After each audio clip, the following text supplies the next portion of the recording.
Hi అండి. Welcome to my channel healthy cooking passion. ఈరోజు ఒక మంచి దమ్ బిర్యానీ చూపిస్తున్నాను. Chicken double masala dum biryani. Double masala అంటే మసాలాలు స్పైసెస్ కాదండి. ఇలా మంచి కాజు పేస్ట్తో చాలా మైల్డ్గా మంచిగా టేస్టీగా కమ్మగా పిల్లలు ఇష్టంగా ఎంత తిన్నా కూడా అంత మనకి కడుపు మంటగా అలా అనిపించకుండా చాలా టేస్టీగా ఉంటుంది. అలా చేస్తున్నాను. ఫస్ట్ కాజు అలాగే సీడ్స్ తీసుకొని పౌడర్ లాగా చేసి పక్క పెట్టుకొని అందులోని పచ్చిమిర్చి, అల్లం వెల్లుల్లి, అలాగే కొత్తిమీర, పుదీనా వేసి మిక్సీ పట్టుకోవాలి. నిమ్మరసం వేసేసుకొని అది పౌడర్ లాగా పట్టుకొని ఇది పేస్ట్ లాగా పట్టుకోవాలి. చూడండి, నిమ్మరసం పిండేసాను. ఇది మెత్తగా పట్టేసుకోవాలి. తర్వాత మనం చికెన్ తీసుకున్నాం. కేజీ చికెన్ తీసుకొని మంచిగా వాష్ చేసుకోవాలి. పసుపు ఉప్పు వేసి ఫస్ట్ నార్మల్గా కడుక్కొని పసుపు ఉప్పు వేసి మళ్ళీ కడుక్కోవాలి. మంచిగా కడుక్కున్నాక అందులో స్పైసెస్ వేస్తున్నాను.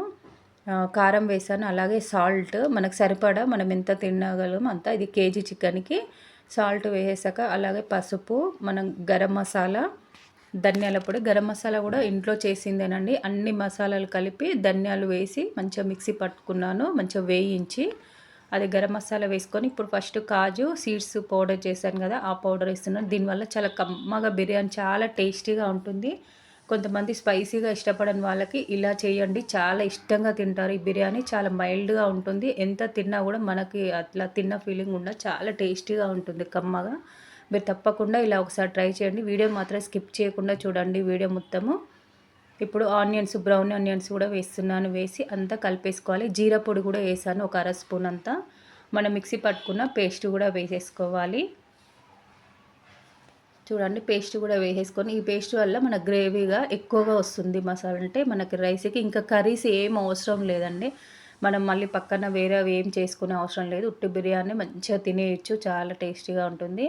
అలాగే మనం ఆనియన్స్ వేయించాం కదా, బ్రౌన్ ఆనియన్స్ కోసము ఆ ఆయిలే వేసేసుకోవాలి. అలా కర్డ్ వేస్తున్నాను. కర్డ్ కూడా మంచిగా గట్టిగా ఉండాలి. ఇలా వాటర్గా ఉండకుండా గట్టిగా ఉన్న కర్డ్ వేసి మంచిగా మొత్తం ఒకసారి అన్ని చికెన్కి కలిసేలాగా కలిపేసుకొని మంచిగా పక్కకు పెట్టేసుకోవాలి. ఒక 1 అవర్ అలా పక్కకు పెట్టేసుకోవాలి.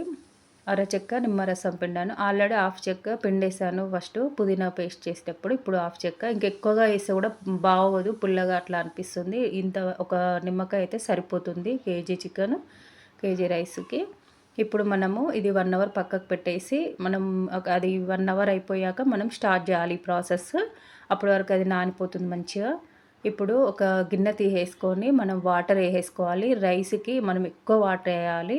ఇప్పుడు రైస్ 2 గ్లాసులు అంటే 4 గ్లాసులు, 5-6 గ్లాసుల వాటర్ వేసి మంచిగా బాయిల్డ్ చేసుకోవాలి. ఇలా బాయిల్డ్ చేసేటప్పుడే మనం అన్ని మసాలాలు వేసుకోవాలి. దాల్చిన చెక్క, అలాగే ఇలాచి, లవంగాలు, ఆకు వేసేసాను. సాజీరా, ఈ బండ పువ్వు అంటారండి, రాతి పువ్వు, అది కూడా వేసేసుకొని రాళ్ళుప్పు వేసుకోవాలి. చాలా బాగుంటుంది. రాళ్ళుప్పు వేస్తే రైస్ చాలా టేస్టీగా అనిపిస్తుంది. రాళ్ళుప్పు సరిపడా వేయాలి. మంచిగా సాల్టీగా ఉంటేనే ఈ వాటర్ చాలా రైస్ చాలా బాగా వస్తుంది, టేస్టీగా ఉంటుంది. అలాగే పుదీనా, కొత్తిమీర, పచ్చిమిర్చి, కొంచెం ఆయిల్ కూడా వేసానండి. మన పొడి పొడిగా రావడానికి, ముద్దలాగా లేకుండా మంచిగా వేసి బాగా మరిగించుకోవాలి. మనం రైస్ ఖచ్చితంగా వాటర్ క్వాంటిటీ ఎక్కువగా ఉండాలి రైస్ కంటే. అలా అయితేనే పొడి పొడిగా వస్తుంది, లేకపోతే ముద్దలాగా అవుతుంది. చూడండి, బాగా మరిగాక బాస్మతి రైస్ వేస్తున్నాను. మంచిగా కడిగి ఒక హాఫ్ అన్ అవర్ నానబెట్టుకున్నాను. నానబెట్టుకుంటే చాలా బాగా స్మూత్గా ఉంటుంది రైస్ కూడా, ఇలా పలుకుగా ఉండకుండా. ఇలా అయ్యాక మనము ఒక కొంచెం నిమ్మరసం పెడుతున్న లైట్గా ఒక 4 డ్రాప్స్ లాగా కొంచెం అలా పిండితే బాగుంటుంది. కలర్ కూడా వైట్గా వస్తుంది రైస్. ఇప్పుడు మంచిగా తీసేసి మనం చికెన్ ఆల్రెడీ ఇట్లా గిన్నెలో పెట్టేసుకోవాలి. మనం ఎందులో బిర్యానీ చేయాలనుకుంటున్నామో వెడల్పుగా ఉండాలి. ఎప్పుడైనా వెడల్పుగా ఉంటే చాలా బాగుంటుంది. వెడల్పుగా ఉన్న దాంట్లో చికెన్ అంతా మంచిగా పెట్టేసుకోవాలి, స్ప్రెడ్ చేసేసుకోవాలి. ఇంకా మనం మళ్ళీ ఆయిల్ అలా వేయాల్సిన అవసరం లేదు. ఆల్రెడీ ఆయిల్ వేసాం కాబట్టి అలాగే సర్దేసి దానిపైన కొంచెం మనము ఈ వాటర్ని కొద్దిగా వేయాలి. ఎందుకంటే గట్టిగా ఉంది కదా, మాడిపోతుంది మనం పైన రైస్ వేసి దమ్కేసినప్పుడు. ఒక చిన్న టీ గ్లాస్ అంతా మనం బియ్యం ఉడికించిన వాటరే వేసేసి దానిపైన ఈ రైస్ అంతా మంచిగా స్ప్రెడ్ చేసుకోవాలి. మంచిగా నీట్గా మొత్తం అంతా స్ప్రెడ్ అయ్యేలాగా ఇలా వేసేసుకున్న తర్వాత మనం పైన మంచిగా నెయ్యి, అలాగే పాలు, కొంచెం పాలల్లో పసుపు వేసి, కలర్ వేయనండి, మంచి హెల్తీగా ఉండాలి కాబట్టి కలర్ వేయకుండా అలా వేసుకోవాలి. పాలల్లో కొంచెం పసుపు వేసి అది బ్రౌన్ ఆనియన్స్, పుదీనా, కొత్తిమీర వేసుకుంటే ఇంకా దమ్కి వేసుకోవడమే. ఇంకా ఒక 30 మినిట్స్ 20 మినిట్స్ మనము నార్మల్గా పెట్టేసి పెనం మీద 10 మినిట్స్ పెట్టేస్తే ఇంకా రెడీ అవుతుంది బిర్యానీ. చాలా కమ్మగా చాలా టేస్టీగా ఉంటుందండి. అసలు బయట బిర్యానీ అసలు దాన్ని మించిన టేస్ట్ ఉంటుంది. ఇలా చేస్తే మాత్రం చాలా బాగుంటుంది. ఇలా నెయ్యి కూడా వేసేసుకోవాలి మంచిగా సరిపడా. మనము ఆయిల్ మరీ ఎక్కువగా ఏమి వేయలేదండి. నేను కేజీకి ఒక కొంచెం వేసాను. ఇంకా కొంచెం నెయ్యి వేస్తున్నాను. ఎక్కువ ఆయిల్ కూడా వేసే అవసరం లేదు. మనం కాజు అది పేస్ట్ వేసాం కాబట్టి దానివల్ల కూడా టేస్ట్ బాగుంటుంది. ఆయిల్ ఎక్కువ అవసరం లేదు. అలాగే కొంచెం ధనియాల పొడి పైన వేస్తున్నాను రైస్ ఫ్లేవర్ కోసము. ఇప్పుడు మూత పెట్టి ఇంకా దమ్కేసుకోవడమే. అన్నీ వేసాక నీట్గా చూడండి మంచి కలర్ఫుల్గా రెడీ అవుతుంది బిర్యానీ. చాలా టేస్టీగా ఉంటుంది. మీరు మాత్రం తప్పకుండా ఒకసారి ట్రై చేయండి. వీడియో నచ్చితే మాత్రం లైక్ చేయండి, సబ్స్క్రైబ్ కూడా చేసుకోండి. ఇప్పుడు స్టవ్ వెలిగించేసి ఒక 20 మినిట్స్ మీడియం ఫ్లేమ్లో పెడుతున్నాను. మాడిపోతుంది త్వరగా, మనము హై ఫ్లేమ్లో పెట్టొద్దు. కానీ గిన్నె మాత్రం మందంగా ఉండాలండి. మందంగా ఉంటేనే బిర్యానీ ఏవైనా చాలా మంచిగా వస్తుంది. పల్చగా ఉంటే మాడిపోయి అంత మొత్తం ఖరాబ్ అవుతుంది. చూడండి మంచిగా అయ్యాక చూపిస్తున్నాను రైస్ మొత్తము.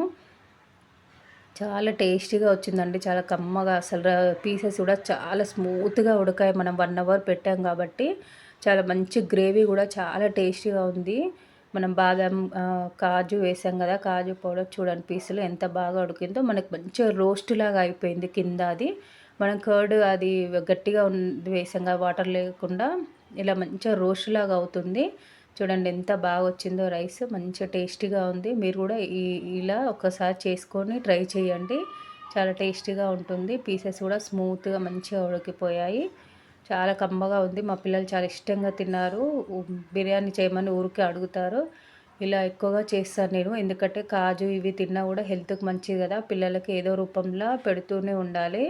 నట్స్ ఇవన్నీ సీడ్స్ అలా ఇలా రైస్లోకి, కర్రీస్లోకి, పన్నీర్లో కూడా వేస్ట్ చేస్తుంటాను. ఈ వీడియో నచ్చితే లైక్ చేయండి. Bye friends.